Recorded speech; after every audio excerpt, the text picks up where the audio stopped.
여의도 사사건 건입니다. 월요일에 만나는 변호사 두 분 나오셨습니다. 서정욱, 장은미 변호사가 함께하겠습니다. 안녕하십니까? 안녕하세요. 오늘은 대통령실 상황부터 보겠습니다. 총선 패배 이후 쇄신안을 구상 중인 윤석열 대통령이 내일 국무회의에서 총선 관련 입장을 직접 밝힐 예정인데요. 두 분은 어떤 내용이 담길 거라고 보십니까? 먼저 서정욱 변호사님.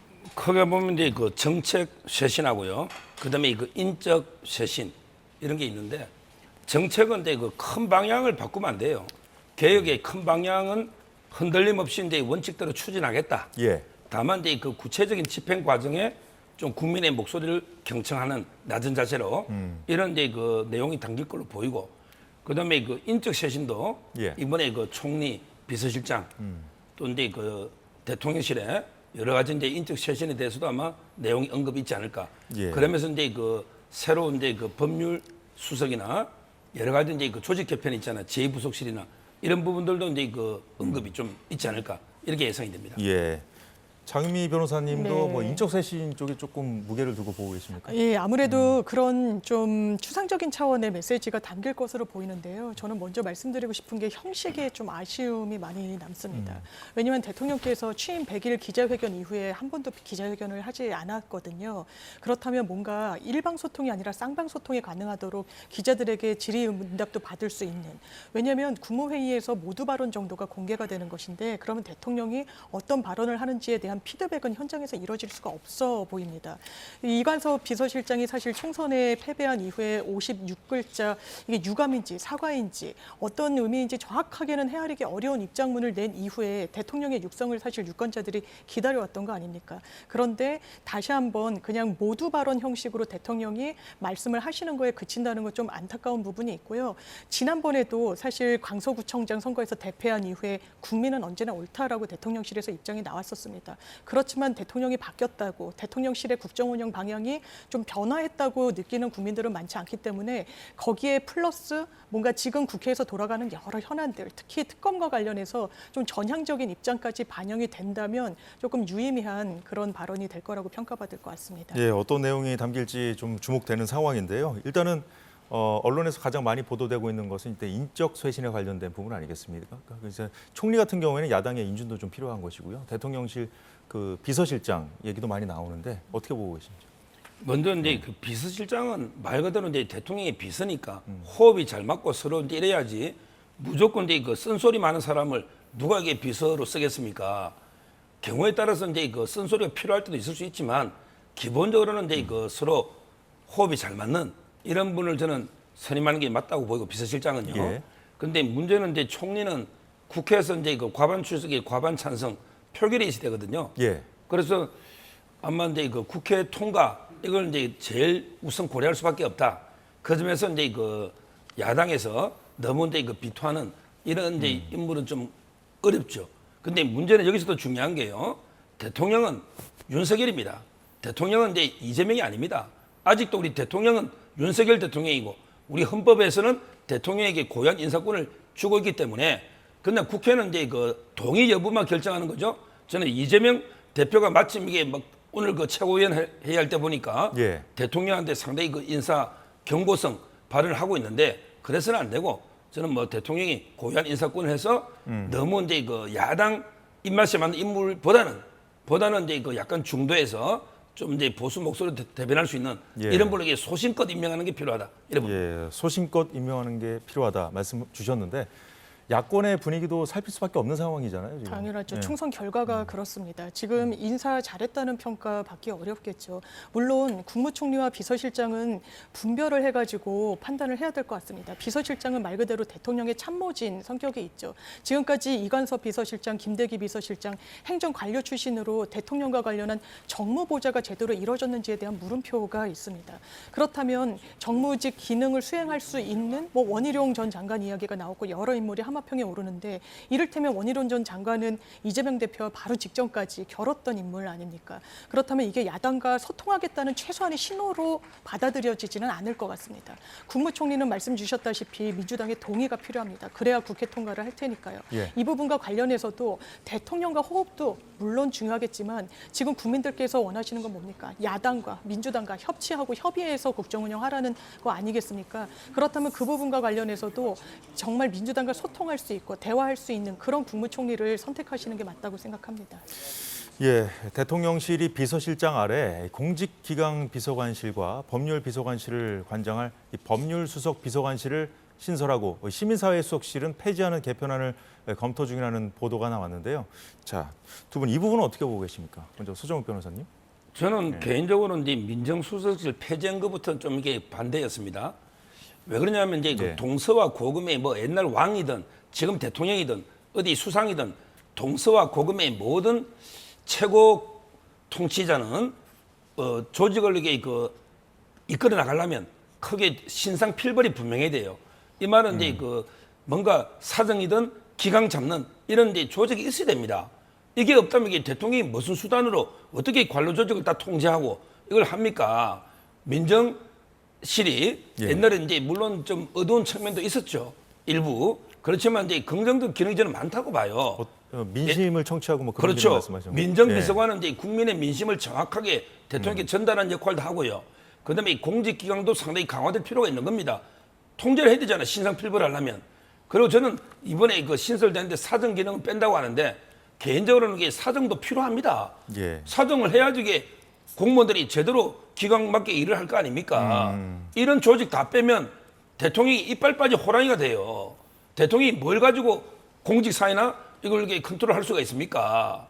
저는 따라서 이제 이거 지금이라도 법률수석실 신설은 타당하고 다만 이제 좀 아쉬운 거는 예. 사정 기능을 부활하면 이게 또 민정실을 부활된다 하니까 이걸 빼버린 거는 오히려 이게 좀 아쉽다 이런 생각이 들어요.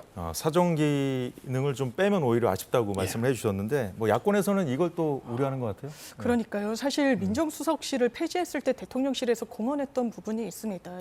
이른바 공룡조직이 되지 않고 슬림화하겠다. 정말 필요 최소한의 기능과 조직만 운영하겠다라고 했는데 원점으로 돌리고 그 이유가 또 민심청취라고 이야기를 합니다. 민심청취는 민정수석실에서 하는 기능이 더 크겠습니까? 아니면 시민사회 수석실에서 하는 게 더 크겠습니까? 시민사회 수석실이 여러 시민단체 등과 소통을 통해 가지고 그 어떤 민심을 대통령께 전달하는 기능을 해야 되는데 그 부분은 폐지를 하고 정무수석실로 이관을 하고 민정수석실을 다시 부활을 시킨다는 건 좀 앞뒤가 안 맞아 보이는 부분이 있거든요. 그렇기 때문에 당 내에서도 이번 총선에 국민들이 원하는 방향대로의 조직 개편인지 좀 의문이란 목소리가 벌써부터 나오는 거 아니겠습니까? 그리고 사실상 민정수석실의 부활로 읽히는데 사정 기능만 도려내서 이걸 갖지 않겠다라는 것도 있는 그대로 받아들일 국민이 많지는 않으실 것 같습니다. 어떤 내용인지 아마 내일쯤이면 좀 더 윤곽이 나올 텐데 좀 지켜봐야겠습니다. 자, 여당 상황을 좀 살펴보죠. 국민의힘은 총선 패배로 인한 당의 위기 수습을 위해서 비상대책위원회를 구성하기로 했습니다. 일단 비대위를 다시 띄워서 새로운 지도부를 뽑을 전당대회 개최 시기와 방법 등을 결정할 걸로 전망됩니다. 최고위원회가 있는 상태면은 비대위가 이제 거칠 필요가 없는데 지금 최고위가 없고 그 전당대회를 하기 위해서는 실무적인 뭐 이런 절차를 진행하는데 비대위가 당원 당규상 필요한 것으로 이렇게 규정되어 있습니다.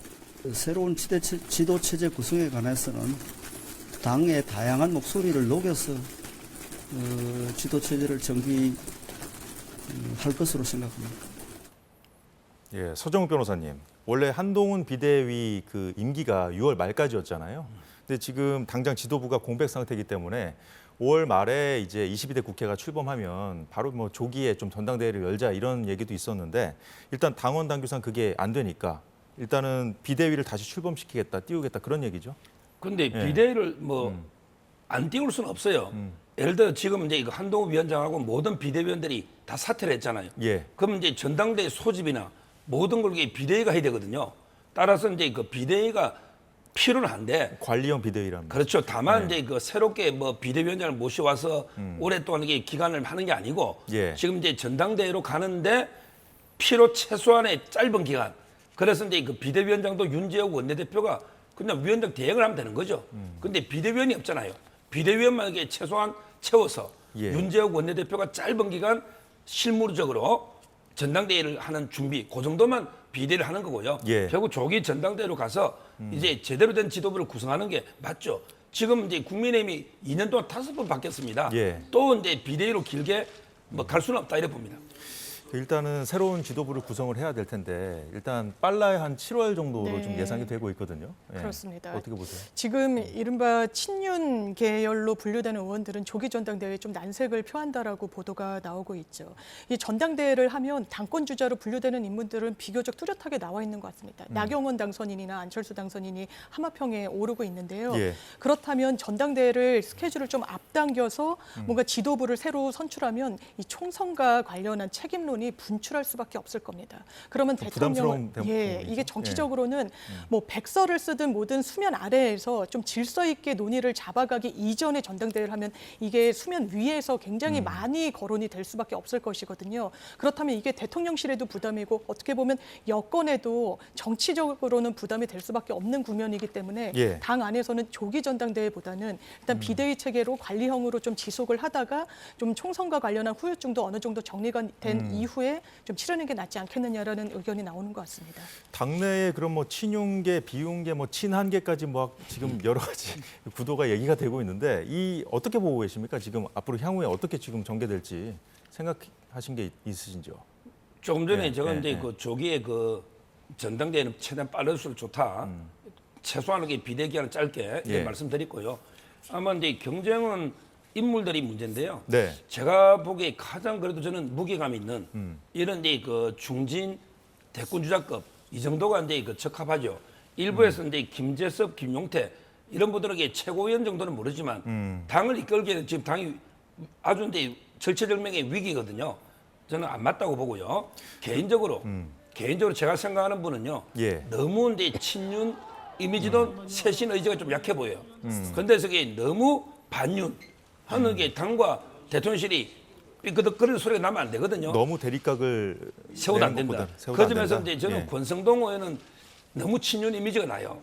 그다음에 안철수 의원은 본인도 안 논다 하지만 지금 이게 벌써 뭐 내각 총선 때 반윤 이미지가 나요. 예. 그렇다면 저는 두 분 정도가 무난하다 보는 게 약간 이게 중도에 있으면서도 이번에 낙동강을 지켜낸 이런 데 그 김태호 의원 있잖아요. 이분은 상당히 그 대통령실도 원만하고 또 이번에 당의 공이 유일하게 살아남았어요. 선당우사로 다른 지역 가서 유일하게 당선됐죠. 대권 주자를 꺾고 김두관. 따라서 이제 김태호도 훌륭하고 그다음에 나경원 의원까지는 저는 괜찮다 봐요. 이분은 이게 얼마 전에 전당대회에서는 뭐 좀 갈등이 있었죠. 근데 이분은 확실하게 반윤은 아닙니다. 약간 이게 비윤계로 분류만 돼 있지 크게 대통령실과 대립할 이럴 이유는 없어요. 저는 김태호, 나경원 정도면 적절하지 않을까 이렇게 개인적으로는 생각하고 있어요. 그러니까 너무 대립각을 세우는 것보다는 그 건강한 당정 관계가 필요하다 이런 말씀으로 들리는데요. 장 변호사님. 저는 여기서의 하나의 변수는 또 한동훈 전 비대위원장이 출사표를 던질지 여부도 열려 있기 때문에 한번 지켜봐야 될 포인트인 것 같고요. 정치적인 휴식기를 많이 가져야 되지 않겠느냐라고 하지만 어느 정도까지 그 기간이 길어지면 아무래도 정치권 간의 연결고리가 옅어지는 데 대한 불안감도 당연히 차기 대선 주자로서 가질 수밖에 없을 것 같습니다. 그렇다면 당권 도전에 나설지 여부도 상당히 좀 지켜봐야 될 한 대목인 것 같고 오늘도 권성동 당선인이 한 방송에 나와서 예. 김재석 카드가 비대위원장으로 상당히 유효하다라는 취지로 이야기를 하시던데 그게 아마 국민의힘의 여론일 것 같습니다. 김재석 당선인을 지지한다라는 차원보다는요. 대통령과 대통령실과 정확한 거리두기를 이제는 여당이 할 겁니다. 그러니까 내부에서도 탈당 이야기까지 나오는 거 아니겠습니까? 대통령에 대한 탈당 요구요. 뭔가 파격적인 게 그렇습니다. 필요하다는 그런 말씀으로 그래서 들리는데요. 대통령에게 정확하게 지적하고 거기에 대해서 뭔가 물러서지 않는 이미지를 가는 청년 정치인들을 뭔가 차기 비대위에 최소한 저도 이게 당대표까지 가능할까라는 의구심은 들지만 지도부에 들어가야 이 국민의힘이 쇄신했다는 그런 모습을 국민들께 보여드릴 수 있을 것 같습니다. 새 지도부의 전면에 어떤 인물을 내세울지에 대해서 두 분 그 견해는 조금 다르신 것 같은데 자, 이런 상황에서 홍준표 대구시장이 연일 한동훈 전 위원장을 저격하고 있습니다. 11일 기자회견에서는 깜도 안 되는 한동훈 위원장을 데리고 와서 선거 지휘를 맡겼다며 국민의힘도 잘못된 집단이라고 비판했고요. 다음 날은 SNS에 연이어서 글을 올렸는데 대권놀이 셀카만 찍다 선거를 말아먹었다고 한동훈 위원장을 직격했고 또 다른 글에서는 박근혜 정부 시절 수사한 걸 끄집어내서 문재인의 사냥개라고 한동훈 전 위원장을 원색적으로 비난했습니다. 자, 어제는 자신이 당에 있는 한 한동훈 위원장을 용서하지 않을 거라고도 했는데요. 자, 내용 보면서 말씀 이어가도록 하겠습니다. 자, 서정욱 변호사님. 그러니까 앞서 뭐 장윤미 변호사님도 아직 열려 있다. 네. 한동훈 전 위원장이 이제 전당대회에 출마할 것인지 여부 그 아직 관심인데 홍준표 시장은 왜 이렇게 나오고 있다고 보십니까? 지금 이제 그 한동훈 위원장이 다시 출마를 이번에 하는 거는요, 그건 없을 겁니다. 그건 다 그렇게 이야기합니다. 본인이 책임지고 사퇴했는데 이번에 바로 나오면 이게 말이 안 되잖아요. 김경률 전 비대위원도 비슷한 얘기를 예, 하더라고요. 그거는 말이 안 되는 저는 오히려 이제 야당에서 그냥 한동훈 위원장 공격하기 위한 공세에 불과하다 보고요. 지금 저는 홍준표 시장의 발언도 상당히 부적절하다 봅니다. 왜 그러냐면 지금 이제 서로 책임 공방하면서 이게 상대 탓 이렇게 공개할 때가 아니고 내부에서 지금은 이제 서로 내가 좀 부족한 건 없었나, 내가 이게 노력 못한 내 탓이다 이렇게 하면서 이제 그 서로 어루만져 주고 이렇게 한 팀이 돼가 가야지. 예. 지금 와서 이게 뭐 청와대 책임이 뭐 얼마고 당은 얼마고. 그래서 저는 홍준표 시장이 특히 그 문재인 정권 때 뭐 사냥개를 모셔왔고 그리고 이게 셀카만 찍으면서 대권 노름했다 이렇게 원색적으로 비판하는 거는 예. 정말 그건 안 맞는 것 같아요. 우리 그때 윤석열 대통령이 중앙지검장이고 한동훈 위원장이 차장이었거든요. 그러면 이제 윤 대통령에 대한 공격 아닙니까? 문재인의 사냥개라면 이 자체가 안 맞는 거고 그다음에 셀카 놀이 뭐 대권 노름에 이런 식으로 발언은 아주 부적절하다 이렇게 보이는데 문제는 그걸 방어하는 김경률 회계사 있잖아요. 이분 발언도 상당히 부적절합니다. 그냥 저처럼 이게 부적절하다고 비판하면 되지. 굳이 이걸 뭐 반려견을 키우는 사람 이름까지 거론하면서 뭐 짓는 소리처럼 이렇게 하는 이것도 이제 김경률 회계사도 상당히 그 예의나 품격이 부족했다 이렇게 봅니다. 뭐 다 같이 반성하고 어루만져 줘야 되는 상황에서 좀 부적절한 행동이다라고 얘기를 해주셨는데 뭐 상대당 얘기지만 네. 어떻게 보고 계십니까? 홍준표 시장이 상당히 강도 높게 비판하는 겁니다. 깜도 안 되는 것, 셀카놀이에 빠졌다 이렇게 이야기를 하거든요. 첫 번째 나오는 정치적 해석은 차기 본인의 대권 경쟁자에 대한 어떤 견제 성격이 있다라고 하는데 본인은 절대로 그런 게 또 아니다라는 취지로 이야기를 합니다. 아마 본인이 이런 언사를 하면 이번 총선의 패배와 관련 대통령의 책임론이 조금 옅어지는 효과도 분명히 있어 보입니다. 그렇다고 이게 대통령을 엄호하기 위한 차원으로 보이지는 않고요. 다만 본인도 정치 구력이 굉장히 오래된 정치 중진 아니겠습니까? 지금 대구 지자체 시장을 하고는 있지만 중앙 정치에 대한 관심을 정말 계속 보여주고 있잖아요. 저는 그냥 원론적인 차원의 입장 표명일 수도 있다라는 생각이 듭니다. 한동훈 비대위원장이 중도표를 견인해내지 못했습니다. 그래서 승리도 얻지 못했거든요. 메시지 관리나 정책을 던지는 방식이나 정치 신인으로서의 한계를 비교적 뚜렷하게 보여줬다는 점도 사실은 지적하고 넘어가야 되는 부분이 분명히 있어 보입니다. 한동훈 전 위원장을 견제하기 위한 네. 발언은 아닌 것 같다는 예, 말씀이시죠? 그런 측면도 있겠지만 있어요? 사실 지금 말씀드린 어떤 원론적인 지적을 당의 좀 원로로서 하는 부분도 전 분명히 있다라고 보여지는 부분이 있고요. 또 하나는 인간적으로 부정평가를 할 수 있는 요소가 있는 것 같습니다. 대구에 여러 차례 한동훈 비대위원장이 총선 국면에서 내려갔거든요. 그런데 단 한 번도 홍준표 시장을 예방하거나 만나지도 않았습니다. 그런 데 대한 어떤 인간적인 좀 부정평가도 녹아져 있는 게 아닌가 싶습니다. 예, 잘 들었습니다. 지금부터는 야권 상황 살펴보도록 하겠습니다. 총선 다음 날 최상병 특검법 처리 방침을 밝혔던 더불어민주당은 오늘도 다음 달 본회의에서 이 최상병 특검법 처리 방침을 재확인하면서 여권을 강하게 압박했습니다. 여당과 국회 일정 협상에 바로 착수하겠습니다. 특히 신속 처리안건으로 지정된 최상병 특검법이 지난 4일 본회의에 자동 부의된 상태입니다. 총선 이후 열리는 본회의에 처리하겠다는 약속을 꼭 지키겠습니다. 그 외에도 전세사기 특별법, 이종섭 특검법, 대통령이 거부권을 행사한 이태원 참사 특별법 처리 등 미룰 수 없는 민생 현안이 산적해 있습니다. 예, 앞으로 전국이 어떻게 흘러갈지 좀 네. 예상해 볼 수 있을 것 같은 대목인데요. 날짜까지 당장 좀 못 박아서 처리하겠다고 한 것이 최상병 특검법이지 않습니까? 그렇습니다. 여기서 이제 사실 여당은 지금 이 최상병 의혹과 관련해서 경찰과 공수처가 지금 수사 중에 있고 그리고 또 박정훈 대령에 대한 재판도 진행 중이기 때문에 일단 이 수사와 재판 결과를 지켜보는 것이 맞지 않냐 이런 입장이거든요. 그런데 여당 내에서도 거부할 명분이 없다라는 여론이 많이 나오고 있는 거 아니겠습니까? 최상병 사망과 관련한 수사 지금 답보 상태로 보여지는 부분이 있습니다. 왜냐하면 최종적으로 정조준해야 되는 부분은 대통령실, 특히 안보실 이런 라인들이거든요. 그렇다면 공수처 수사 능력에 물음표가 많이 쳐지고 있고 그리고 경찰로 입첩되기 이전부터 사실 정말 책임을 져야 되는 간부에 대해서 대해서는 이 결재까지 이루어졌지만 그 당시에 이종섭 전 장관이 결재까지 했지만 다시 반려되는 그런 일들이 있었습니다. 현재 수사가 제대로 되고 있지 않다라는 여론이 상당히 많은 것 같고요. 그렇기 때문에 여당에서도 안철수 당선인 바로 이 본인이 후보로 이제 그 당선이 되자마자 최상병 특검은 받는 게 맞다라는 취지로 이야기를 하고 있습니다. 예. 이게 국민들의 어떤 여론을 이 현장에서 뛰었던 후보들이 체감하고 있는 부분이 분명히 있어 보이거든요. 그래서 대통령께서도 만에 하나 이 부분을 거부권을 행사한다거나 하시면 굉장한 역풍에 좀 직면하게 될 것 같다 이렇게 전망됩니다. 예, 서 변호사님, 지금 이 최상병 그 특검법과 관련해서 야권의 주장은 이 해병대 전 수사단장이 박정훈 대령에게 윗선에서 외압을 행사했다는 거 아니겠습니까? 그래서 군 지휘 체계에서 외압을 행사했다는 의혹이 성립되는지 일단 이거 한 가지 하고요. 그 박정훈 대령이 항명 등의 혐의로 현재 재판을 받고 있는데 이 동시에 특검을 추진하는 것이 적절한지 이 두 가지가 쟁점이거든요. 이거 좀 짚어주시죠. 그 앞에 이제 그 수사권에 대해서 외압을 했다는 거예요. 근데 박정훈 대령이 뭐 수사권이 있습니까? 예를 들어 이제 그 대통령실에서 경찰한테다 지금 경찰이 하고 있거든요. 경북경찰청. 거기에 전화해가지고 압력을 넣으면 그건 외압입니다. 근데 박정훈 대령이 뭐 수사권이 있어야지 수사권에 대해서 외압을 행사할 거 아닙니까? 법이 바뀐 걸 모르는 것 같아요. 군사법원법이 개정이 돼서 사망사고는 경찰이 수사권이 있다. 박정훈 대령이 없다. 요거 첫째. 그다음에 두 번째 외압은요. 직권남용이 논리모순이에요. 일반 국민들은 직권남용이요.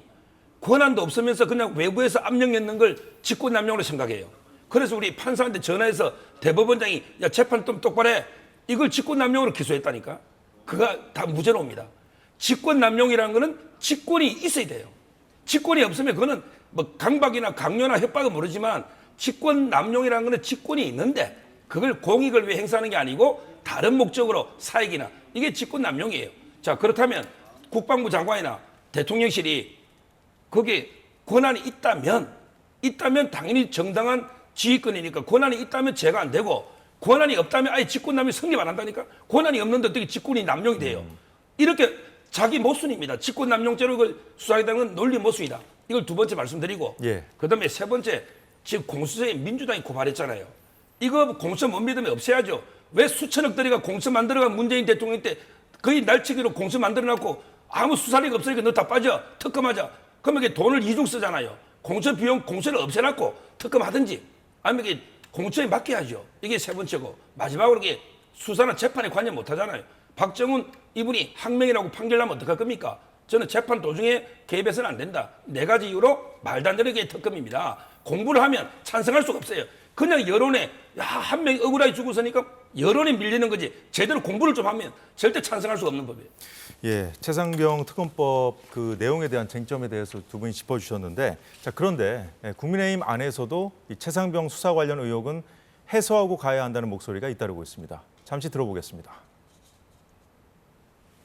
일단 최상병 그 사건에 대해서는 이번 총선에 그 영향을 저는 미쳤다라고 보고 있거든요. 그렇다면 우리 당이 민주당보다 먼저 국민적 의혹을 해소시키기 위한 노력을 해야 된다. 이런 입장입니다. 국민적 그 어떤 여론을 좀 더 우리가 그 겸허하게 받아들이는 그런 게 좀 필요하다. 이렇게 보고 있습니다. 예, 앞서 장 변호사님도 말씀하신 것처럼 안철수 의원도 최상병 특검법에 찬성한다. 본회의 표결 시에 찬성표를 던지겠다고 했습니다. 김재섭 당선인의 경우 최상병 특검법뿐 아니라 역시 야권이 특검법 공세를 예고한 김건희 여사 관련 문제도 털고 가야 한다고 말했고요.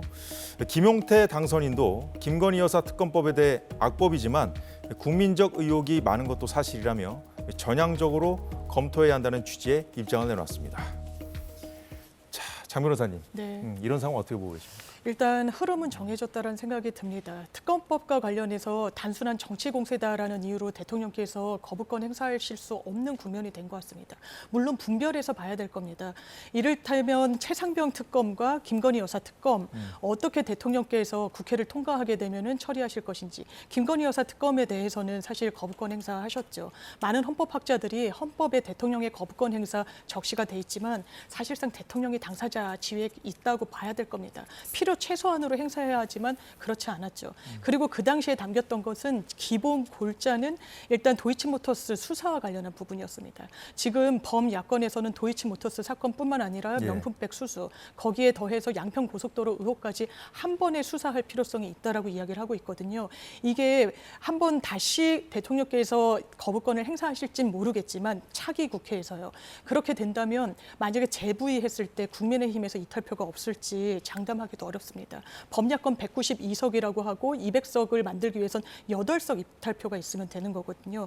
그렇다면 더 큰 좀 곤란함에 처할 수 있기 때문에 이미 특검법안과 관련해서는 여당의 새로운 당선인들도 이 부분에 대한 기류 변화를 대통령실에 요구하고 있는 만큼 수용하시는 게 맞는 것 같습니다. 서정욱 변호사님 어떻게 보고 계십니까? 지금은 이제 그 야당에서 가짜 뉴스를 공격하면 진실을 밝혀서 이게 싸워야지. 야당이 가짜 뉴스를 공격하는 거 가지고 특검을 받아야 된다. 이러니까 이게 증거예요. 이런 투쟁력이니까 증거예요. 이채 양명주가 전부 가짜 뉴스입니다. 양평에 뭐 어떻게 집값이 선산 집값이 땅값이 오른다고 제시를 만드는데 이게 특검거리가 됩니까? 이것도 방어를 못해. 그다음에 파우치 하나 던지라고 한 거 떴지도 않은 거 이게 특검거리가 됩니까? 처벌 조항도 배우자법에 없는데. 그다음에 주가 조작이 15년 공소시효도 지난 거 아닙니까? 권오수 회장 재판인데 그 공범관계 적시된 것도 없고 아니 이러면 이게 반드시 국민한테 진실을 알려서 우리 여론을 해야지. 진짜 특검해야 될 거 김정숙 여사 있잖아요. 옛날에 그 옷 사고 구두 산 거는 빳빳한 5만 원짜리로 결제했는데 제가 그 계좌에서 돈 꺼낸 것만 있으면 제가 사과한다니까요. 방송에서. 근데 그거는 특검 안 하고 아니 타지마할매를 혼자 갔잖아요. 근데 그것도 이게 도정환 그때 문체부 장관 의혹이 있었잖아요. 진짜 특검할 거는 하지도 않고 이걸 공개하지 모릅니다. 파우치막에 양평 이런 거면 특검하자. 이게 말이 됩니까? 국민의힘 의원들 수준이 투쟁력 이것밖에 안 되니 선거 증거 아니겠습니까? 특검하려면 김정숙 여사, 그다음에 김혜경 여사 법카 선거 이건 의혹이 분명하잖아요. 이런 거 특검하자고 주장해야지. 파우치 특검하자, 양평 특검하자. 이게 말이 되느냐 말이에요. 저는 좀 제대로 이게 국민의힘이 똘똘 뭉쳐 싸워야지. 이런 자세로 가면 이게 진짜 보수 괴멸됩니다. 그러면 이런 주장을 하고 있는 국민의힘 의원들이 그 총선 결과를 잘못 해석하고 있다는 말씀이신가요? 저는 그래 봅니다. 민심을 잘못 알고 있으면 이게 알려야죠. 똑바로. 거기에 어떻게 무조건 따라가는 게 저는 그게 영향 미치냐 안 미치는지 모르겠어요. 본인들이 지금 표는요. 지역구에서 45%를 국민의힘이 얻었어요. 그다음에 민주당이 50% 얻었어요. 결국 5.4 차이 납니다. 국민들은 표가 5.4 차이 나는 거예요. 그런데 소선구구제 성자 독식 한 표라도 많으면 나머지 4표 되잖아요. 그런데 의원 수를 가지고 민심을 해석하면 오도 갈 수 있다. 민심은 표를 찍은 국민 전체 50대 45 이게 민심입니다. 장 변호사님 뭐 추가 반박하실래요? 5.4% 말씀하셨는데요. 대통령 선거는 0.7%포인트 차로 윤석열 대통령이 승리를 하셨죠. 지금 도이치모터스 사건과 관련해서 시효 중단됐다. 국민들이 용납하지 않을 겁니다. 지금 권오수 회장이 공범이기 때문에 수사 보류하고 있다는 게 지금까지의 검찰 설명이었기 때문입니다. 양평고속도로는 해명이 말끔히 됐습니까? 그 당시에 원희룡 전 장관 어떻게 했습니까? 민주당을 날파리떼라고 하면서 간판 떼게 하겠다고 했었습니다. 그리고 예비타당성 조사까지 통과한 구간을 이례적으로 변경했습니다. 그것이 왜 어떤 경위로 이루어졌는지 국민들이 묻고 있는 겁니다. 명품백 수수 현행법상 영부인은 처벌받을 수 없죠. 대통령은 처벌받을 수 있습니다. 인지하고 그 부분을 어떻게 처리했는지에 따라 처벌 여부가 달라지기 때문에 수사조차 법이 없어서 못한다? 동의하기 어렵습니다. 예, 장 변호사님 반박까지 잘 들었고요. 민주당은 다음 달 2일 최상병 특검법 처리에 이어서 다음 달 중에 21대 국회 임기 내에 이태원 참사 특별법도 재표결하기로 했습니다. 이종섭 특검법은 5월 중에 따로 처리할지 아니면 최상병 특검법에 합쳐서 수정안으로 될지 봐야 하고요. 야권은 22대 국회에서도 계속해서 김건희 여사 특검법 재추진 등 특검법 전국을 이어갈 것으로 보입니다. 김건희 여사 특검법 관련해선 조국혁신당 조국 대표가 대통령 부인 종합특검법을 민주당과 협의해서 추진하겠다고 밝혔고요. 또 한동훈 특검법도 발의하겠다고 예고한 상태죠. 자, 서정욱 변호사님. 지금 김건희 여사 특검법 같은 경우에는 이제 조국혁신당이 도이치모터스 주가 조작 의혹뿐만 아니라 다른 의혹들까지 포함시켜서 새로 입법을 보완한 다음에 새로 입법을 한다는 거잖아요. 어떻게 보고 계십니까? 지금 이제 제가 그 명절에 종합 선물 세트는 봤는데 특검법이 종합 특검법 처음 봅니다. 어떻게 사람을 대상으로 틀면 안 돼요. 김건희 여사 그럼 유치원 졸업부터 고등학교, 대학교 뭐 입시 뭐 있나 1억세 뭐 쓴 거 없나 사람을 상대로 터는 게 법이 아닙니다. 법은 이게 범죄를 가지고 행위를 가지고 하는 거예요. 우리가 하다 못해 조두순 특검법을 해도 이게 행위를 가지고 하지 그 사람의 모든 걸 터는 게 아닙니다. 무슨 이게 종합특검법이라는 게 있습니까? 말도 안 되고. 그다음에 이종섭 특검법 뭡니까 이게? 그냥 대통령이 대사는 고유한 인사권으로 대사로 임명했잖아요. 근데 야당이 막 비난하고 하니까 돌아와가지고 사퇴까지 했는데 이게 특검이 왜 필요합니까? 지금 국회 계류적인 민생 법안이 16,000개입니다. 16,000개. 지금 그렇게 민생 하더니 이런 법 만드는 게 민생입니까? 이종석 특검법, 김건희 여사 특검법 이게 민생입니까? 이게 경제법안입니까? 지금 16,000개 법안 중에 시급한 게 이게 제일 시급합니까? 이런 식으로 정치 공세를 하는 이런 게 저는 민주당이 너무 안타깝다 봅니다. 그렇다면 어쨌든 야당이 이게 추진을 한다는 거 아니에요, 다시? 그다음에 대통령이 거부권을 행사하면 또 거기에 대한 또 공세가 있을 텐데 거부권 행사하기가 좀 어려운 상황이 됐다고 보십니까, 그러면? 총선 결과에 따라서? 지금 이제 108명입니다. 108명이 똘똘 뭉치면 3분이 제역을 막아낼 수 있어요. 지금 공포에 빠져가지고 옛날에 그 프랭클린 루즈벨트 대통령이 대공황 때 뭐라 했냐. 진짜 두려워해야 할 거는 두려움 그 자체다. 지금 국민의힘의 108명이 두려움에 빠져 있는 끝에 의석이 막 적다 보니까 근데 45%의 국민이 국민의힘을 찍어준 거예요. 그걸 믿고 대통령과 108명이 똘똘 뭉치면 다 부결됩니다. 거부권 하면 왜 그게 두려움에 빠져 있습니까? 저는 대통령실부터 단호하게 원칙대로 하는 거예요. 이 법이 맞으면 제부터 찬성하자 합니다. 그런데 말도 안 되는 이종석 특검법, 김건희 특검법 말이 안 되는 이걸 가지고 이게 108명 중에 뭐 어떤 이게 제가 배신자라는 표현을 안 쓰겠지만 이런 분들이 뭐 놓으면 안 되겠죠. 박근혜 대통령도 그래서 탄핵당했지 않습니까? 지금 108명이 두려움 없이 똘똘 뭉치면 다 야당의 정치 공세를 막아낼 수 있다. 자신감을 가지라고 봅니다. 야권의 특검 공세에 단호히 맞서야 한다고 말씀을 주셨는데 야당에서는 이 거부권을 행사하면 또 국민 민심에 대한 거부라고 지금 얘기를 하고 있지 않습니까? 당연합니다. 지금 도이치모터스 사건만 보더라도요. 검찰이 이 정부 들어서 낸 의견서에 따르면 김건희 여사와 그 모친이 유일하게 22억 원의 이득을 올렸습니다. 수사해야 됩니까? 안 해도 됩니까?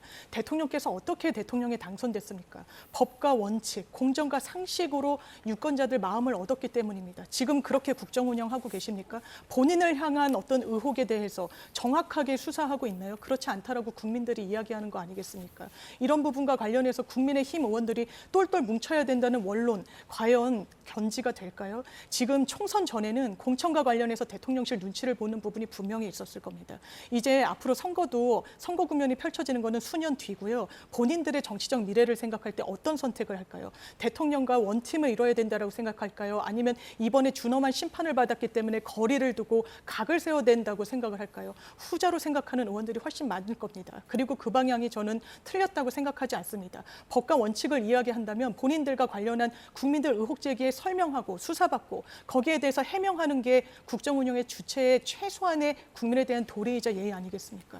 예, 22대 국회가 문을 열기 전부터 이제 특검 공세를 이제 제기한 야권인데 한편으로는 그 이재명 대표에 이어서 또 조국 대표까지 윤 대통령에게 만나자고 지금 제안하고 있는 상황이거든요. 이 상황은 어떻게 보십니까?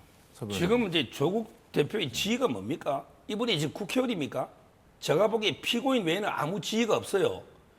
국회의원은 5월 31일부터 임기가 시작되죠. 근데 5월 31일까지 본인이 구속 안 된다고 장담할 수 있습니까? 통상적으로 대법원의 선고는 4개월입니다. 4개월. 이미 지났죠? 이미 지났잖아요. 제가 보기에 지금은 당선인 민간인이고 국회의원도 아닙니다. 근데 5월 31일 전에 선고해서 기각이 되면 구속될 사람이에요. 이런 분이 뭐 원내 3당 어쩌고저쩌고 운운하면서 대통령 보고 예의를 갖추고 만나자 하면서 말하는 게 예의입니까? 뭐 야비한 거, 뭐 흉내도 못 내서 그 사투리인데 제가 그게 뭐 야비하다는 뜻이잖아요. 그게 예의 갖춰서 대통령한테 할 말이 있다고 그렇게 제안하는 겁니까? 본인에게 국민을 우롱하는 거예요. 그래도 대통령을 국민이 뽑았어요. 대통령을 지지하는 사람이 지금 45% 있습니다. 이 국민을 우롱한 거예요. 대통령 보고 예의 갖춘다 하면서 비속으로 회담 제안하는 거 이거 정말 잘못됐고 본인에게 아직까지 국회 개원까지 국회의원 될지 안 될지도 모르잖아요. 선거가 먼저 되면 당선 무효입니다. 따라서 이게 지금은 자중하고 반성하고 있어야죠. 지금 개혁신당의 이준석 대표도 조국 대표를 향해서 좀 조급해 보인다. 대통령이 먼저 그 대화 제의를 해야 되는데 왜 먼저 이렇게 하느냐. 이런 얘기를 했고 이재명 대표도 이미 뭐 만남을 제안한 상황 아니겠습니까? 두 사람 다 이제 사법 리스크를 안고 있는데 이것과도 좀 그 연관이 있다고 보시는지요? 그렇죠. 결국 이제 대통령과 만나면 아마 이제 검찰이나 그다음에 그 법원에 잘못된 사인을 줄 수 있는 거예요. 특히 검찰은요. 쌍방울 대북 송금에게 빨리 영장 청구해야 되거든요. 이게 미룰 이유가 없어요. 이화영 15년 구형됐잖아요. 그래서 이제 그 대통령이 만나줘 버리면 혹시 검찰에서 영장 청구를 미루거나 불구속 기소할 수가 있거든요. 그 점에서 저는 만나면 안 되고 빨리 이재명 대표에 대해서는 영장을 빨리 청구해요. 영장을. 그리고 이제 조국 대표는 빨리 대법원이 선고해서 빨리 좀 범죄자들은 교도소로 그게 맞죠. 그게 법치입니다. 예, 이재명 대표와 조국 대표가 동시에 이제 선거가 끝난 직후에 이제 대통령에게 만남을 네. 제안한 상황, 그 배경 어떻게 보고 계십니까? 일단 대통령이 이재명 대표나 조국 대표를 만나면 검찰이 거길 신호를 받을 것이다. 전 지나치게 검찰을 폄훼하고 계시다고 생각합니다. 검찰이 대통령 명대로 움직이는 조직 아닙니다. 수사는 공정 중립하게 이루어지니까요. 야당 대표를 왜 만나야 됩니까? 지금 5년 내내 여소야대 국면에서 국정 운영해야 되기 때문에 그렇습니다. 지금 선거 결과 어떻게 되새겨야 됩니까? 대통령께 이재명 대표 만나라고 국민들이 명령을 내린 겁니다. 그런데 피고인이라 못 만나고 피해자라서 못 만난다? 그러면 국민들이 뭐라고 생각하실까요? 지금 민주당이 발목 잡아서 국정 운영 못하고 계시다고 이야기하면서 단 한 번이라도 만나신 적 있습니까? 진보 보수 정권을 떠나서 단 한 번도 이런 대통령은 안 계셨습니다. 더더군다나 이런 참패의 성적표를 거머쥐고서도 야당 대표를 만나지 않는다? 이 부분 국민들이 엄중하게 다시 심판할 겁니다. 예, 두 대표의 만남 제안에 대해서 대통령실이 내부 정비가 우선이다 이런 입장을 밝혔으니까 좀 지켜보도록 하죠. 자, 오늘 여의도는 여기까지 하는 걸로 하겠습니다. 지금까지 서정욱, 장윤미 변호사였습니다. 오늘 말씀 고맙습니다. 감사합니다.